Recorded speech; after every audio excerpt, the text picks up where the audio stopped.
Cut, we're good. Cut, we're good. Wake Lively special, everybody. God, we're good. Wake Lively special, everybody.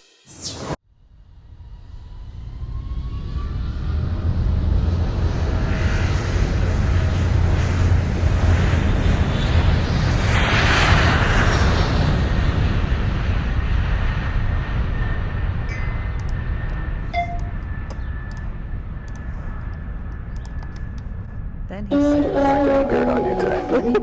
am I getting weird? Well, it's not that. It's their body makeup. Well, it's not that.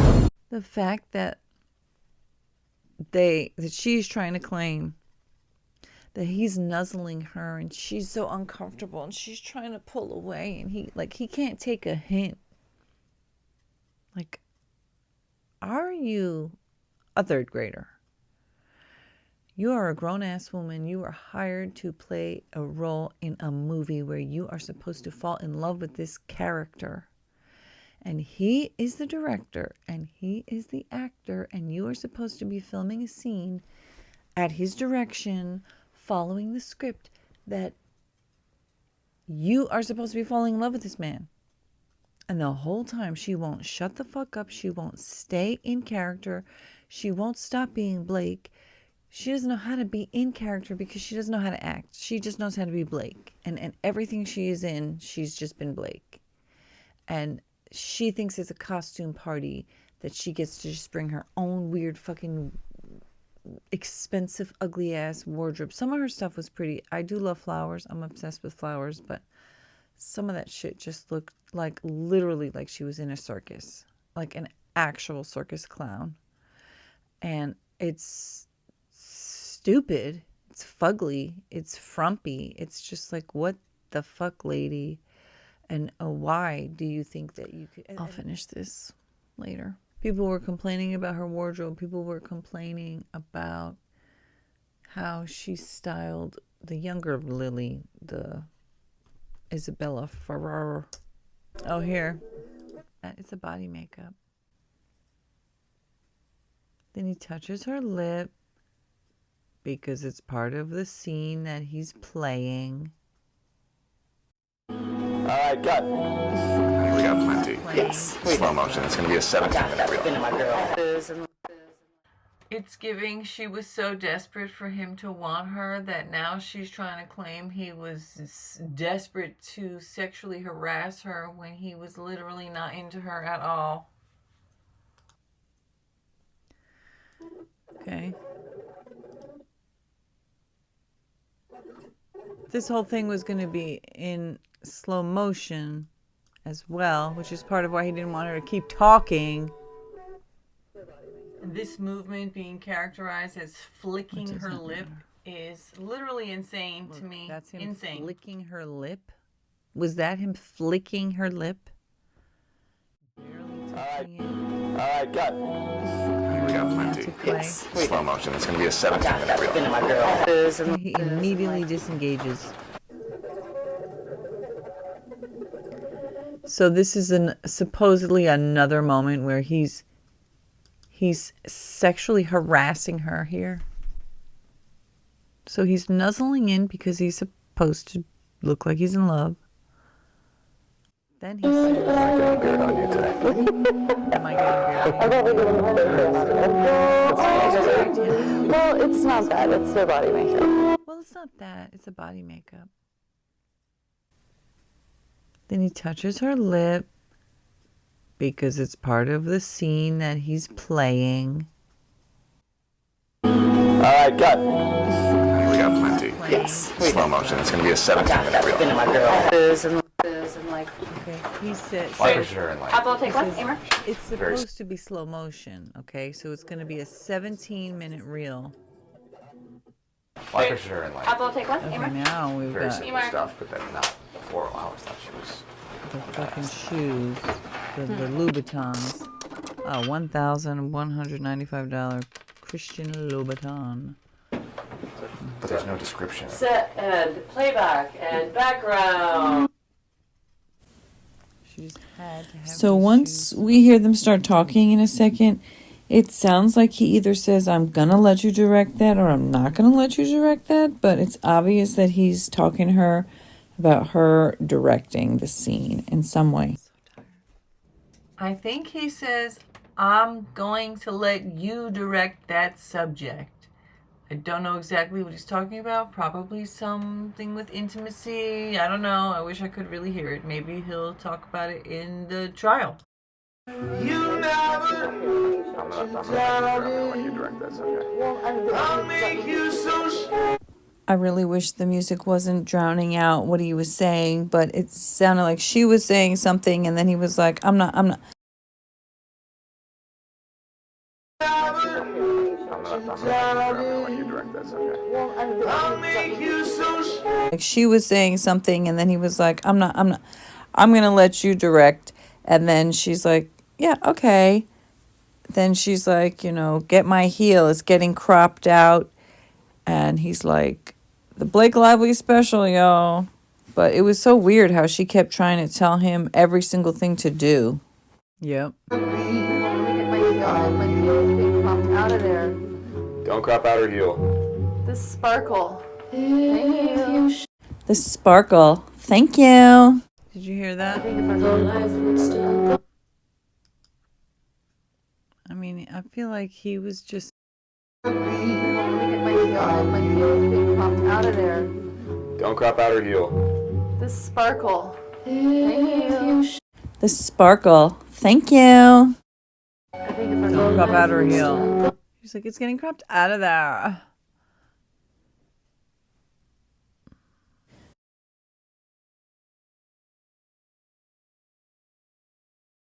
That flat ass. Sorry, she's a bitch, so I'll call out her flat ass.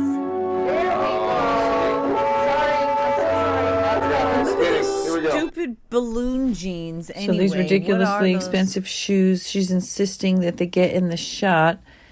She claimed that they're her shoes. Screams high fucking maintenance. Another aspect that Justin said he had to rewrite everything around because she decided that her character was wealthy and could dress a certain way, even though she was supposed to be a brand new shop owner. Just another one of the many aspects that Blake decided that she was going to rewrite, take control, and determine what it was going to be, the director. Cut, we're good. Cut, we're good. Blake Lively special. We're good. Cut, we're good. Blake Lively special. God, we're good. Blake Lively special. Blake Lively special, everybody. I feel like he was so over this bitch. He was like, you know what? I'm just going to let you direct.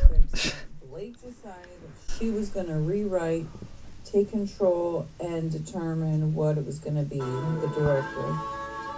She wanted her sparkly shoes. Her sparkly shoes had to have a fucking cameo. And you know what? Every single fucking video. This is a clip of how Blake Lively represented the movie and how she talked about it in interviews. She talked about her clothes. Especially with women, I think they're going to walk out of the theater feeling empowered and almost like, you know what, we all need a little bit of an Alyssa in our lives. Oh, yeah. Do you know what I mean? Oh, she's the best Right? friend of all. Playing a character that has already existed in a very popular piece of literature is a really cool opportunity to say, I'm not trying to make a replica of what you've seen. I'm trying to bring more. Okay, honey. What? That was so dumb. She was trying to be so deep. Cool opportunity to say, I'm not trying to make a replica of what you've seen. Bitch, this is a book. They haven't seen anything. Okay?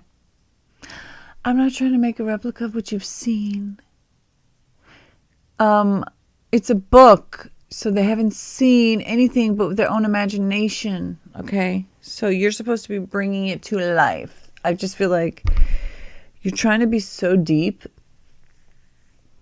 but you're a fucking idiot.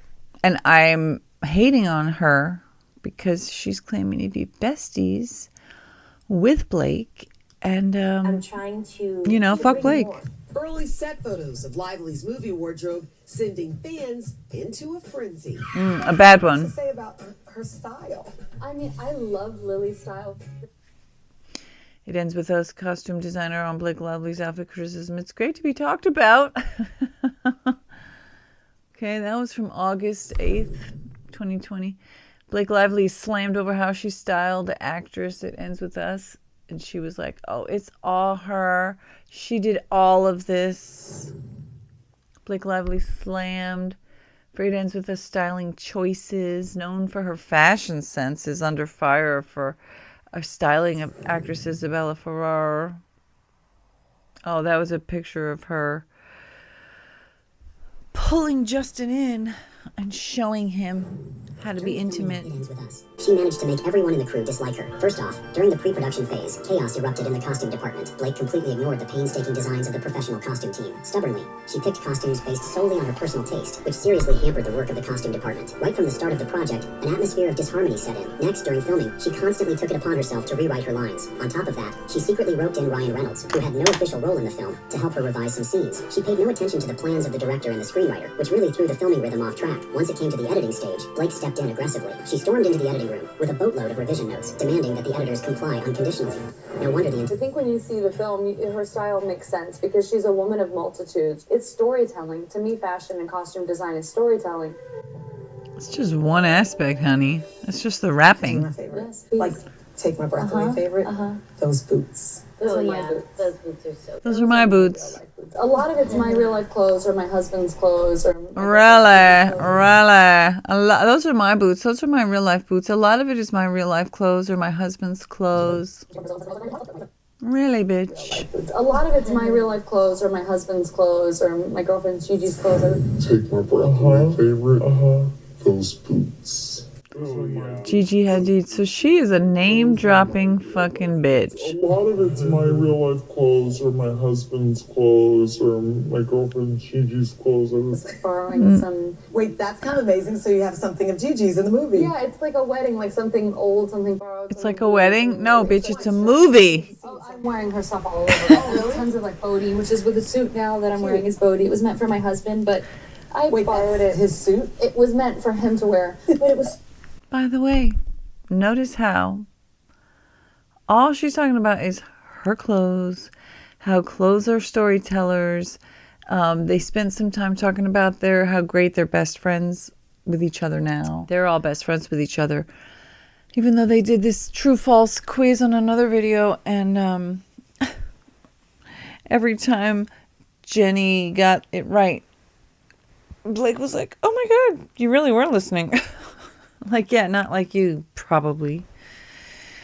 Didn't talk at all about what the movie was supposed to be about. It's so pretty. Look at it. You guys are not getting it in the shot.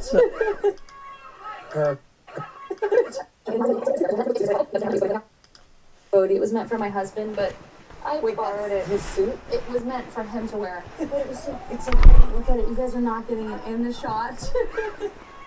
Her husband, of course, is Ryan Reynolds. Beautiful season you're in. You've got these projects, these beautiful kiddos. Do you allow yourself to kind of feel it always? Every second, I just look around going, it's on the days, I feel really, really, really fortunate. Taylor Swift did post that This part. Why the actual fuck are they talking about Taylor Swift? They're not saying anything that matters. Name dropping is the only talent you have, I guess. It's beyond tacky. They have her there to talk about the movie, but she's actually talking about her famous friend Gigi Hadid and her other famous friend Taylor Swift, and they're not talking about the movie at all. It's so pathetic. At the end of this movie. In this movie, it covers trauma and it covers pain and it covers joy and levity and first loves, and I want people to feel connected and I want them to feel seen, and I think that just wanting people to feel is beautiful. It's Colleen Hoover's Hollywood. I want people to feel connected, and I want people to feel seen. She didn't say one word about survivors, thrivers, what people have been through. She even said this was a story about, she didn't say it yet. It was about a dominant person. Like, Debut. She skirted this. Novel, It Ends With Us, which sold 8 million copies to date, now adapted to the big screen. The wildly successful author, now stepping into a new role as an executive producer. Movie adaptations are no easy task, because the readers are so invested in the characters. Did you feel pressure at all initially to make sure that it kind of met the moment? Yeah, absolutely. Yeah, there's a lot of pressure there. But knowing that I feel good about this movie and it's such a faithful adaptation, I'm excited. Starring Blake Lively and Justin Baldoni. Alive. I was probably 2 years old, and I remember my sister and I hiding in our bedroom, and I peeked out right as my dad threw a TV at my mom. She left him shortly after that, and she's such a pillar of strength that I always question. So I'm not trying to sound heartless here, because I've experienced a lot of DV, a lot of trauma. But the way she describes the story of what happened, and then the way she's like, my mom didn't even know if I made the right decision. Your father threw a television at her, but she didn't know if she made the right decision? Oh, okay. Faithful adaptation, I'm excited. Starring Blake Lively and Justin Baldoni. Alive. I was probably 2 years old, and I remember my sister and I hiding in our bedroom, and I peeked out right as my dad threw a TV at my mom. She left him shortly after that, and she's such a pillar of strength that I always questioned, like, how was she in this abusive relationship? And so writing her story for me,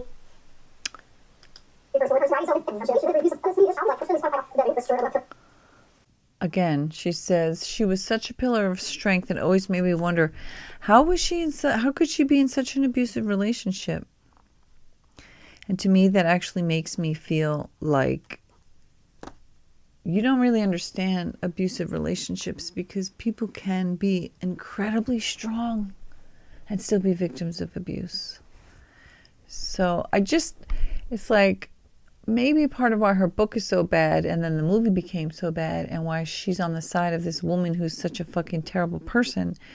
Maybe there's something wrong. I don't know if there's something wrong with her story. I don't know if she's embellishing so she could sell books. I don't know if she's romanticizing DV. I don't know what the fuck it is, but something rings off for me. I always questioned, like, how was she in this abusive relationship? And so writing her story for me was a way to explore that. The process helping her and her mom find peace. I think she never really thought that she had made the right decision. She was unsure. I'm so tired. Until she read the book. She was like, I didn't know if the choice I made was the best one for you and your sister. And so just knowing that it helped her realize that she could have made a better choice for us was, so moving. I mean, it seems like she's being sincere, but it's like, he would have killed y'all. What are you talking about? Okay. And then seeing her when it was over, give everyone a hug that worked on the film. Private screening, right? The one that Justin. So, hold on. First time the mom saw the movie, she was right by her side. It was a private screening. She hugged everybody who was a part of the movie afterwards, but not Justin. Of the movie. I got to see it the first time with my mom sitting right next to me, and she cried the entire time, laughed, and then seeing her when it was over, give everyone a hug that worked on the film. Hoover says Blake was the perfect choice to portray her mother's strength on screen. Blake was the perfect. They told me that she might sign on. How many times are they going to show that? And she's one of my favorite actresses, so I'm kind of... By the way, that's another thing I noticed, that in this little clip, they've showed Justin kicking the chair like 5 times. A realist pessimist, and so I didn't allow myself to get excited until she showed up on set and actually was there for the role. What was it like to go from this idea in your head, in your heart? She was so excited about now seeing Blake Lively on set with the other rock star actors. Bringing this to life, what was it like? It's very surreal. I remember tearing up walking through the floral shop for the first time, and then getting to see these things that I wrote on paper come to life around you. It's just astonishing, honestly. At one point, we were in the theater, and you popped up on the screen. What was that like? Worst day of my life. Oh, what is that? No, I'm not kidding. Like, worst day of my life. I don't know if you can hear this that well, but so Colleen did a cameo in the movie at a party scene, and she said that was the worst day of my life. And then she starts to talk about how it took 14 hours for her to get that 3-second cameo, and she had no idea how hard it was to be an actor. She had no idea. You have absolutely no idea how hard it is to be an actor. Now, do you know how hard it is to be an actor and a director simultaneously, and then have your actor, your co-star, refuse to take your direction and have no fucking ability to act? Seconds, right? It took 10 to 14 hours to film the party scene that day. I have no idea what it took to act. Just a whole new level of respect for everyone in this industry. Except for Justin. I mean, Oh, yeah. opened my flower shop. That was another point that I had wanted to make about another major flaw in this to me. So you're trying to tell a story of DV. So we're supposed to be sympathetic with this woman. But at the same time, she's a cheating, fucking lying, two-timing, two-faced. Like, what? I'm sure that Justin Baldoni's character was wealthy because he was a neurosurgeon. Neurosurgeons make a lot of money. This guy was homeless. Somehow he's miraculously got a restaurant now, but you know most restaurants don't make it. Hey Siri, how many restaurants fail? It is estimated that 60% of restaurants fail in their first year of operation, and 80% fail within 5 years of opening. This is from bimwise.com. 80? Or say Oculus on iPhone. 80% fail within the first 5 years, okay? So she's banking on the rich guy. Like, I'm just saying, when you watch a movie, you have the right to critique the characters, the script, the acting, the plot, and everything. So I don't give a flying fuck that there's people who are fangirling her book and they love it, because I didn't read the book. I don't give a fuck. What I know about is the movie and the lawsuit. And from the movie, she was literally married to this other guy and she's in love with this one, and she's carrying she sees him at this restaurant and he's like, how can I see you? And she's like, well, I opened up my shop. You can come and find me there. So she's a deceptive liar. And then we're supposed to feel sympathy. Like, I get it. People get abused and it's terrible. But like I said in the other video, there's multiple types of abuse. And it's so disingenuous to pretend that there's only one kind of abuse that's abusive. Because this character was being really abusive in every way to that husband character. So it sucks that he hit her. That's not okay at all. But she abused him a whole bunch. catlovedreamingpete.com. Let me jump in and do a quick breakdown of what do I mean? What other kind of abuse? How was she abusing him? She didn't hit him, did she? Although in that scene where he burned himself and he elbowed her, she did hurt him, because the way they showed it the first time, he got burned, he elbowed her by accident, she fell down. She then, when he turned around to comfort her and be like, oh my God, she shoved him really hard and he fell into the broken glass and actually got cut on his hand. And he was a surgeon who had a surgery that night that he had to do, which was a big deal to him, which is why he had that stuff set up, and she didn't even remember. But anyway, so how did she abuse him? Well, if you're having an emotional affair, that is actually a type of abuse, because you are being deceptive and you have a whole world of emotions and hopes and dreams and everything happening that you are lying or omitting from your partner's knowledge. So physical cheating is a form of abuse. It is sexual abuse, because when you've committed to somebody that you're their sexual partner, and you've made a vow, or even let's say you're not married, but you've promised, like, I'm your girlfriend or I'm your boyfriend, we're together, we're monogamous, and then you go and you actually have sexual relations with somebody else, you are sexually abusing your partner, because you're putting them at risk of all kinds of whether you get that person pregnant or you get pregnant, whether you get a STD, that person not wanting to be exposed to somebody who's having more than one partner.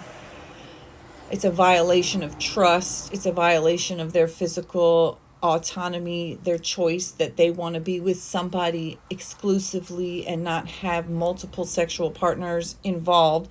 And once you've lied and you've gone and you've done that, you are actually sexually abusing the person that you're cheating on.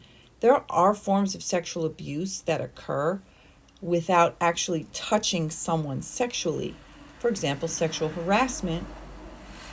You're often not actually physically touching the person. You're not actually sexually assaulting them. You are harassing them in the realm that has to do with sex or power or control.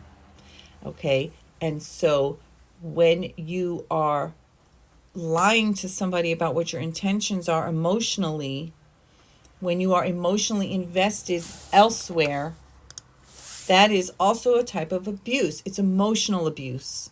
It's psychological abuse. It's also playing with somebody's life and having them make choices based on false information, which is abuse because you are psychologically abusing them. You are pretending to be person A, but you're really person B. Or maybe even person C, D, or motherfucking F.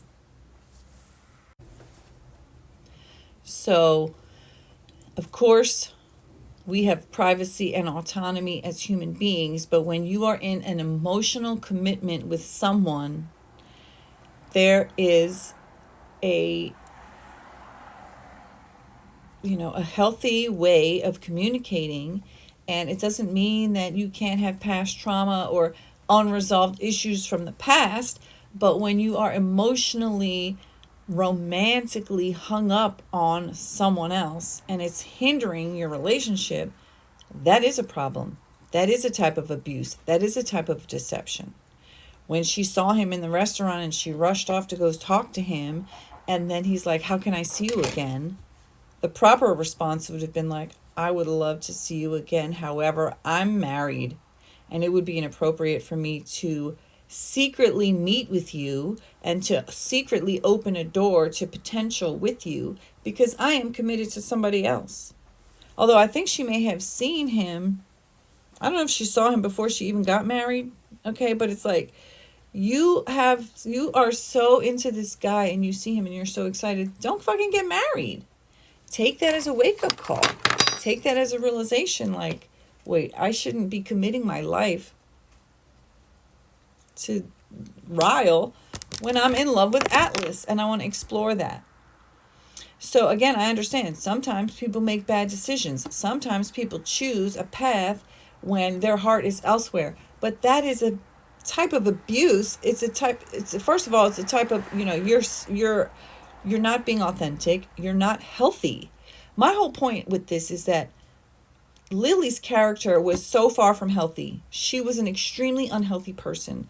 She got involved with a guy who was obviously had a lot of toxic qualities and unhealed traumas and, is sexual and brazen. And then, so she gets involved with that. She gets involved with a guy who had a lot of red flags from literally jump. Okay. From the first second she laid eyes on this man, according to, the film, he had issues. And so she steams ahead anyway, which was stupid. Like the fact that she even gave him the time of day was a red flag and a clue. This girl is unhealthy. Okay. Then she's carrying on an emotional affair with her ex, who then she actually sees physically. And like I said, I fast forwarded through a bunch of the shit because I was like, this sucks. It's boring. It's terrible. And what the fuck? She's over here telling this guy, come see me at my shop, while she's over here marrying this guy. My point is that how is this in any way a good story? Like if you are in an emotionally abusive relationship, don't start having an affair or even an emotional affair.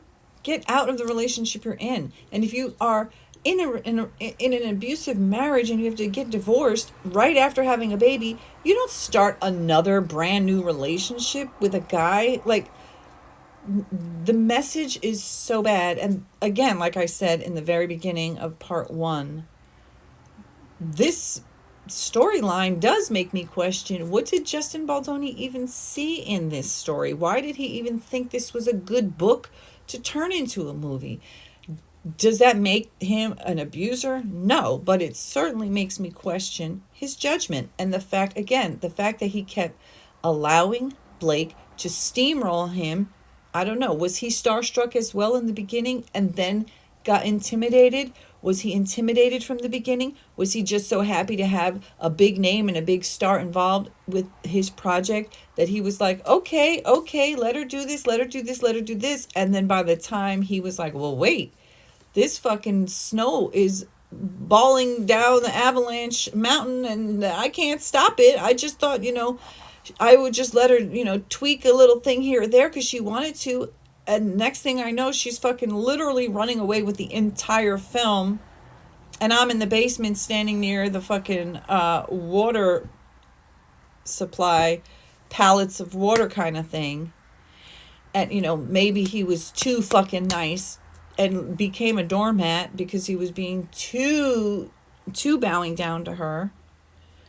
And I still think that she had a thing for him and was mad and rejected that he didn't feel it back.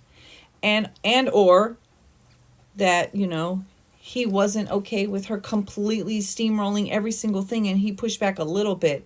So I don't know if it's a mixture of like, she was mad that he didn't fucking fall head over heels swooning for her and just give her everything. Or, whatever. I don't believe that he harassed her in any way. In fact, I think she harassed him quite a bit, as well as stole his movie, stole his credit, tarnished his name, ruined his reputation, lost him potentially millions of dollars, if not ever being able to make movies and money again. But anyway, I was saying the character Lily is a bad character. She's a bad person. She's, I don't know about bad person, but she's a lot of emotional problems. She's not emotionally available. She's not a good role model to people who are experiencing DV. Don't fucking start getting involved with your ex-boyfriend when you're married to an abusive man. That is the worst thing you could do. Oh, this video is going to have to be 2 or 3 parts at this point. Okay. So it's like, why are you trying to make a movie about DV when you're making this totally unlikable character played by a totally unlikable human being? I opened my flower shop. What do you hope audiences feel when they leave the theater? I want them to feel hopeful, whether that's for someone they know who's on the same journey as Lily, or whether that's just how they feel themselves seeing Lily's journey play out. I want them to leave the theater feeling hopeful. She also said, I want them to leave the theater feeling hopeful, whether it's them or somebody they love, they see in Lily's journey. She didn't say shit about domestic violence. She didn't say motherfucking shit. She didn't say, if you are in crisis, here is the hotline. Call 988. No, nothing.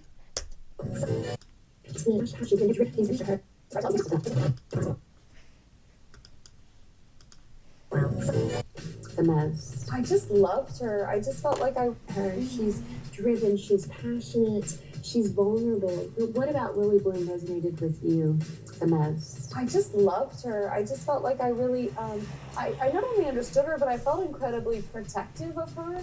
I didn't want her to come off like a delicate flower, as someone you could say, oh, I could see she's so open and vulnerable and gentle and soft. I could see how she could, fall susceptible to, this dominant character in her life coming in and sort of sweeping her off her feet. DV, no? Maybe she, no mention? Like, for me, I really wanted her to have both feet on. So this is her talking about how much she owned this bitch. She knew what this bitch was about. She. I wanted, I decided. None of it had to do with what the director wanted, I guess. I want them to feel hopeful, whether that's for someone they know who's on the same journey as Lily or... On the same journey? Is it fucking journey? Okay. Oh, I hate this so much. What about Lily Bloom resonated with you the most? I just loved her. I just felt like I really, I not only understood her, but I felt incredibly protective of her. I didn't want her to come off like a delicate flower, as someone you could say, oh, I could see she's so open and... Because you don't know how to be a fucking delicate flower, bitch. You don't know how to be open and loving. You didn't want to play her that way because you don't know how. Vulnerable and gentle. Because that's not who you are, and you don't know how to be anybody other but yourself. You're miserable self. To, this dominant character. Dominant character. You mean a fucking abuser? Taking her down a path that maybe she, wasn't in the driver's seat on. Like, for me, I really wanted her to have both feet on the ground and to be a settled person who's at a turning point in her life where her dreams are coming true and she's meeting her best friend and, childhood trauma is coming up, for her at the top. She's dealing with her past. But she really is a person who... She just decided, I want her to be this, that, and the other thing. That's what I want. Knows who she is. She's lived her life. She's had experience. She's had pain. She's had love. She's had light. And so you really feel like you're meeting a fully realized person at the beginning of this movie, because to me, seeing that person who really feels like they found themselves starts to lose themselves. But girl, that's not what came out. That's not what I felt at all. Someone who it feels like Like, what are you talking about? What you played was a fucking woman who was so mad at her dad, her dead dad. Then you had this napkin that you were going to say your speech of the 5 favorite things that you loved about him because that's what your mom told you to write. And you get up there for the eulogy and you look down and it's 1 through 5 written with nothing there. And you can't say anything. We don't know exactly what happened except for like one scene of him hitting your mom, which of course it's terrible, but it's like, that's all he ever had. I think there was one other scene with him. But it's like, you didn't explain at all to me why you hate him so much. And then you carry around this napkin with this empty 1 through 5 of 5 things that you can't even think about. And he's dead, so now you got some money to start your flower shop. But you're such a frivolous bitch that you buy these $2,000 shoes or whatever. Like, who does that? Who is trying to start a business with money they inherited and they decide that I'm also going to just splurge on completely ridiculously unnecessary shoes. But you know what? Get it in the shot. Don't crop it out. What I want to know is how many things did she actually purchase on Justin's dime and then turn around and claim, oh, it's mine. It's out of my own closet. Right, because you bought it and you brought it home and you put it in your closet. Or what about all the truckloads of wardrobe that he said that had to be packed up and driven in,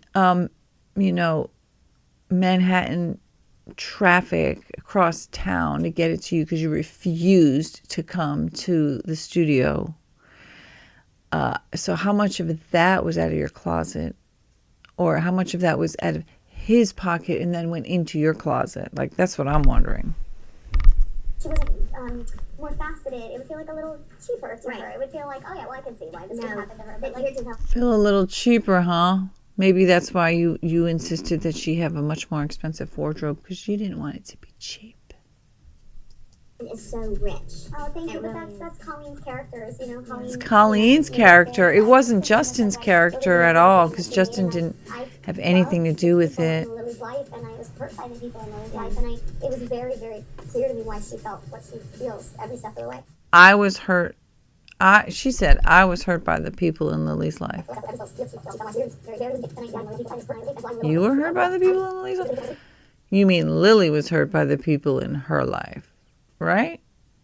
It seems like she doesn't have any concept of how to separate fact from fiction, herself from her character, her own wardrobe from the wardrobe of the character. Acting meaning you're pretending to be somebody you're not. You're not just here to show up as yourself. You're not in an actual love scene with Justin. You're not pulling away because he's harassing you and he's got all this power and he's going to fucking get your life destroyed because you wouldn't sleep with him. No. Y'all was acting in a movie. You were supposed to be shooting a scene where you were supposed to be falling in love with him. And that's what it looked like. Although it also looked like you don't know how to shut the fuck up and let somebody do their job. And you don't know how to shut the fuck up and do your job. So yeah. Yeah, bitch. Let this go to trial because I don't think 6 people is going to agree with you. I don't. Maybe one person will agree with you and Justin won't get his 400 mil, but I don't know. I think everybody's going to agree. I want to see more texts. I want to see more footage. I want to see it all. Join me if you do too, and I'll see you in the next one. Peace. I just cannot believe how cringe this interview is. So they are supposed to be promoting the movie. They are promoting how good of best friends they are. Then Blake talks about her rich and famous friend Gigi Hadid, whose clothes she borrowed for the movie. Then they do a whole little segment on her very rich and powerful and well-known dragon, Taylor Swift, bestie. They do this whole little thing about this little segment about how powerful Taylor is. It's like, Taylor is not in the movie. Taylor has nothing to do with the movie except for the fact that Blake got her song in the movie. It's so cringe to me. It's like, so Blake's offering is, I've got rich and powerful friends. I have a rich and powerful husband. I have a rich and powerful friend. I have rich, famous, pretty, powerful friends. And then Jenny Slate, like, yeah, it's, I don't know, it seemed like they tried to promote her too, but it really just seemed like she was just there to drool over Blake, over like, Blake is so beautiful, Blake is so wonderful, oh my god, I'm so excited to be in the vicinity of Blake. And then Blake is like, yeah, and like, I'm friends with like Gigi Hadid, I'm married to Ryan Reynolds, and like, my bestie is Taylor Swift, and like, look at my suit, that was my husband's suit, it was like meant for him, but it's so pretty. Like, you're not getting it in the shot. You're not getting it in the shot.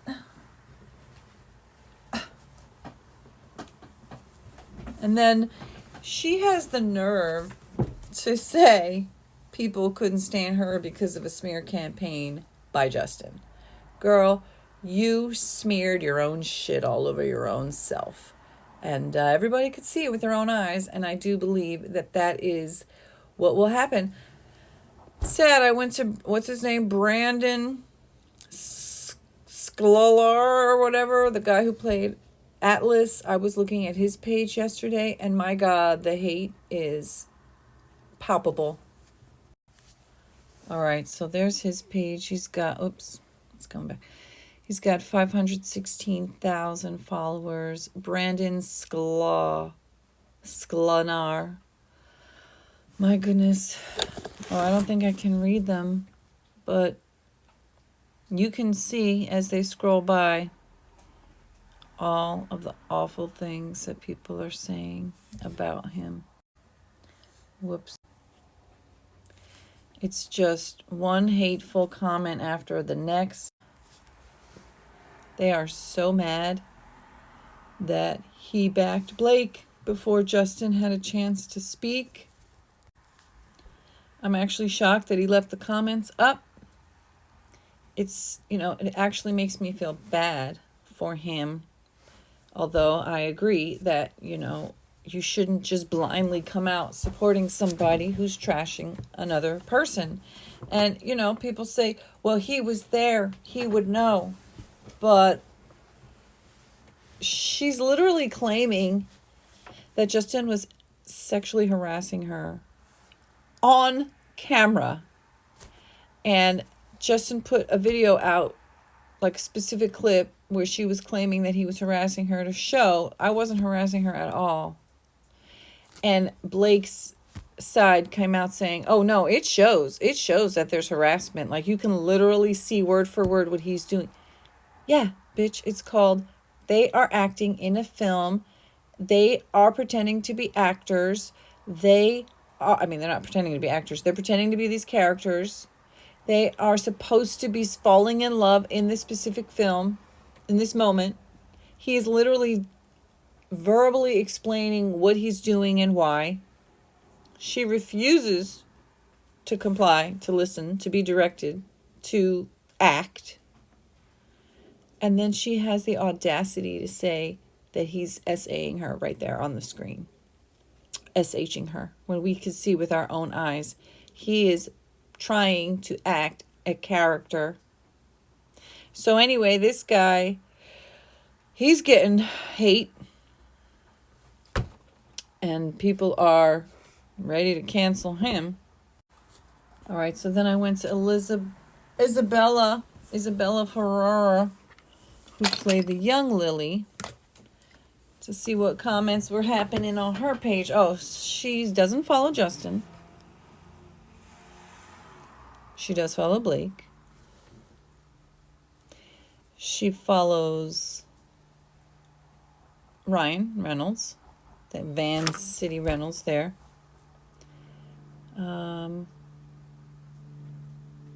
She follows Brendan Sklner. She probably still followed Colleen, but Colleen deleted her account. And she's got 96.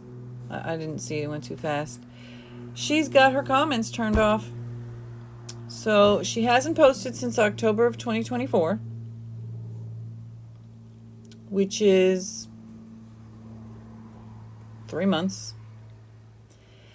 She was praising Blake to no end, saying, you know, Blake has basically been her stylist.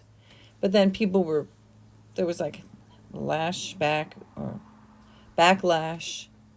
I guess people didn't like the way she styled her.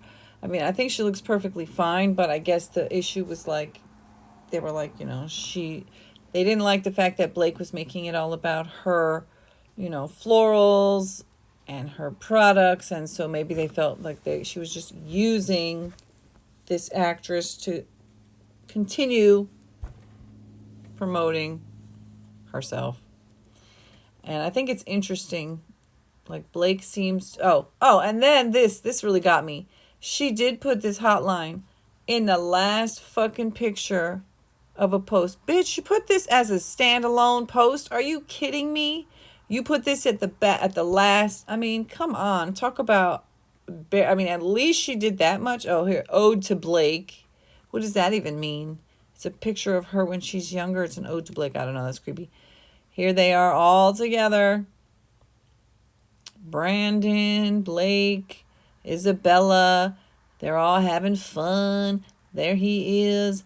They're all yucking it up. Throwing Justin under the fucking bus. Acting like Justin's an abuser when this bitch is a fucking power-hungry, egotistical, egomaniacal.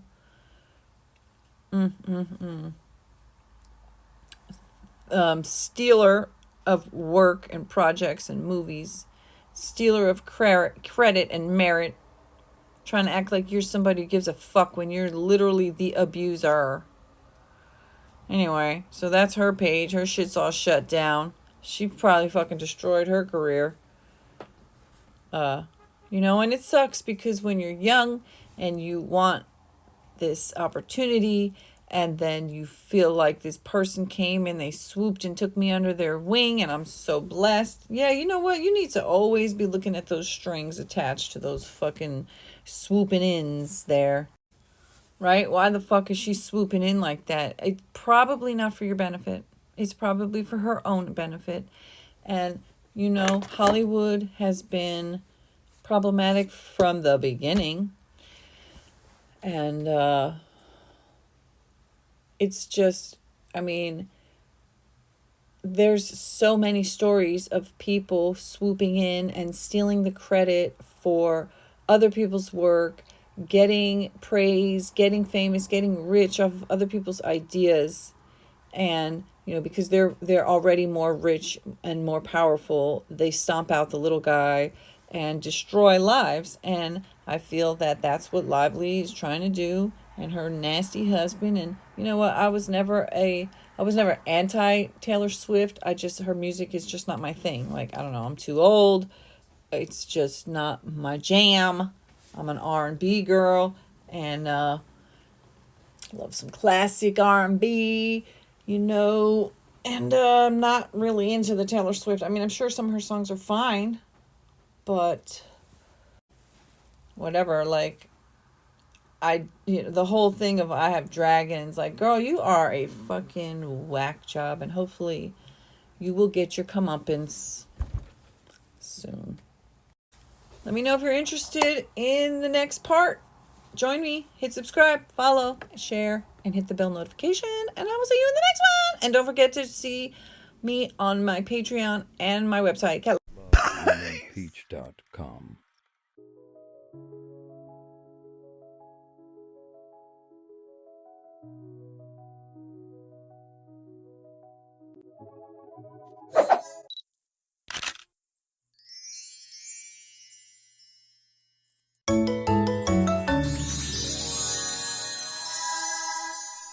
catlovedreamingpeach.com.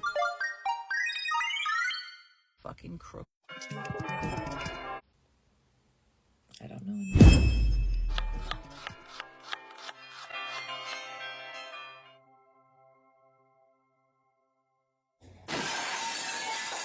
catlovedreamingpeach.com.